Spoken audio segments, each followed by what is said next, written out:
Hey, what is up you guys? How you guys doing? So today I was just surfing around reddit.com guys, and today I actually found Dragon Ball Super episode 132, which is made by a fan. And I'm pretty sure that you guys have either read or heard about the Dragon Ball manga, which is made by fans. And guys, these are really interesting. So today I actually found Dragon Ball Super episode 132, which is made by a fan, and this one is really interesting. So I will be sharing with you guys right now. So guys, this takes place right after Tournament of Power, which is episode 132. The episode 132 actually starts off in Universe 6 at Champa's planet. Champa says, "This isn't a hotel, you know." Cauliflower says, "Yikes, sorry," as she woke up from her slumber. "It's been a stressful day, you know."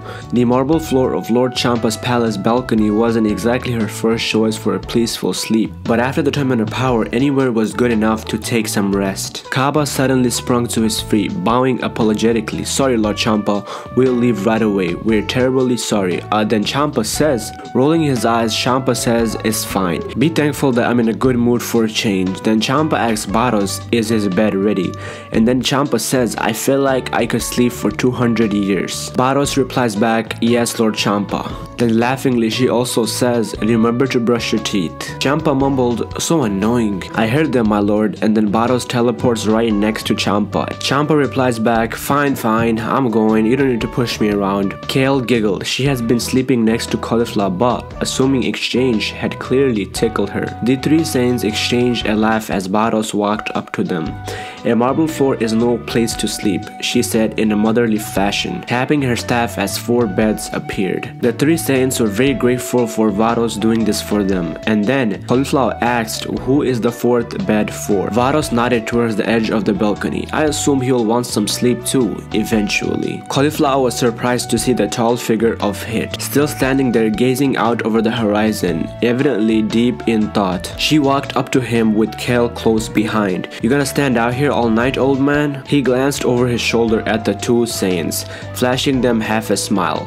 "It's okay, you get some rest, you both deserve it. I'm fine right here for now." Rolling her eyes, Cauliflower said, "Fine, you can stand here all night, but I sure as hell ain't. You coming, Kale?" Hit felt a hand tug gently on his arm, and then Kale said, "At least come sit with us, Hit." Hit turned to face Kale with the uncharacteristic smile that streaked across his face. Then Hit says, "Fine, I'll sit with you all." "Racia," Cauliflower grinned back, "Hey, no time skipping." The 2 girls laughed as the 3 teammates playfully running across the balcony. Kaba smiled as he stretched back on his bed. It has been incredibly comfortable. He might have to ask Barros for one to take home to Sadala. He thought to himself. As a radiant orange sun descended on the horizon and darkness began to spread across the brilliant marble balcony, he couldn't help but to think for himself that the future couldn't be more bright. Now guys, we transition on to Universe 11. That's Toppo's ship as the landing assistant shouted, "Everyone get ready," he called in advance. And this is important, so remember, don't breathe a word about what he said. "Got it." The crew responded in unison as the ship descended onto the landing pad. The hatch hissed open as the tall, muscular figure of Jiren stepped out, followed by a colossal figure of Toppo and comparatively slender Dispo. Jiren the Grey, the landing assistant spluttered, extending his hand in welcome. Sir, it's an honor that you grace us with your presence." Jiren smiled as he returned the handshake. "Welcome to the Evergrande Hotel, the jewel of Triumph City." The assistant continued enthusiastically, "Mr. Toppo, Mr. Dispo, it's an honor. Welcome back. The restaurant is expecting you." "Thank you," Toppo responded as the trio walked towards the elevator to the top of the Evergrande. "Psst, Toppo," Dispo whispered. "What is it, Dispo?" Toppo replied in hushed tone. "How the heck did you get Jiren to agree to wear that suit?" Toppo quietly laughed and said he just agreed, if you can believe it. Jiren, walking a few spaces ahead, felt strange in the absence of his Pride Super uniform. That being said, the slick black suit did suit him. He thought to himself, despite being puzzled regarding Toppo's insistence on him wearing it. "Are you two coming?" Jiren inquired, turning his head to look around his colleagues. "You guys have been acting weird for the last couple of hours now." No, what gave you that idea, Jiren?" said Toppo in a funny, scared voice, ushering Jiren into the elevator. "Nothing suspicious here, nope, not at all," Dispo chimed in, tugging on his collar. Being puzzled, Jiren responded back, "Then why are you sweating?"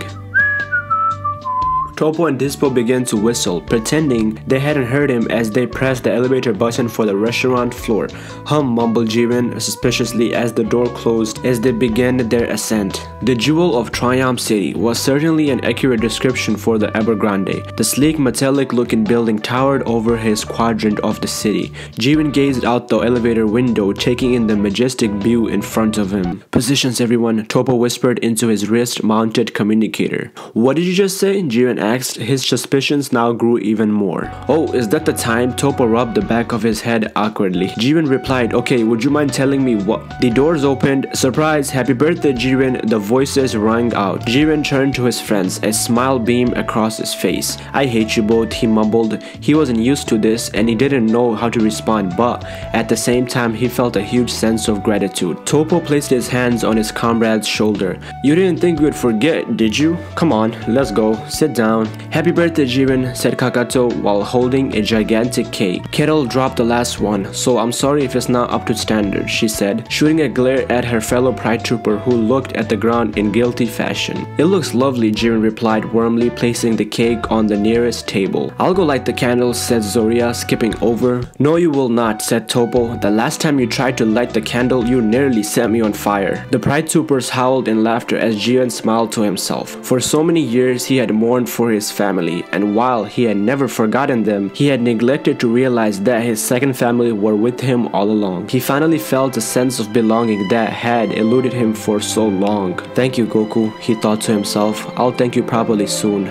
I promise." "Make a wish," Carousel shouted. Jiren didn't need telling. He smiled as he took a deep breath. Now guys, once again we transition back to Universe 6. The moonlight shined across the balcony, illuminating the marble in brilliant white light. It's something that would have seemed trivial before, thought Kaba, but the tournament had altered his perspective on life. The little things suddenly seemed all the more precious. Kale and Cauliflower both tell each other how amazing they both were. Really sis? I don't remember, Kale blushed. Apparently she had attacked Goku alone head-on. Despite her having no recollection, do you think he's mad at me? Cauliflower laughed and said, no. He seemed to enjoy the challenge. I would never tell him to his face, but he's a pretty amazing fighter. He'd smiled and nodded. He sure is. I'm looking forward to the chance to fight him again. Excuse me, old man, Cauliflower nudged Hit playfully. Not before I get to kick his ass first. Not as amazing as Vegeta, Kaba interjected. No way, Cauliflower shot back. Goku. Vegeta, Goku, Vegeta. Kale watched as her friends continued to argue into a long night. Hit lays back, cupping his hands behind his head as he relaxed. Maybe the bed was a good idea, he resolved as he smiled listening to the two Saiyans argue passionately. Either way, he thought to himself, we'll have our rematch one day soon. He concluded, satisfied as he drifted off into the well-deserved sleep.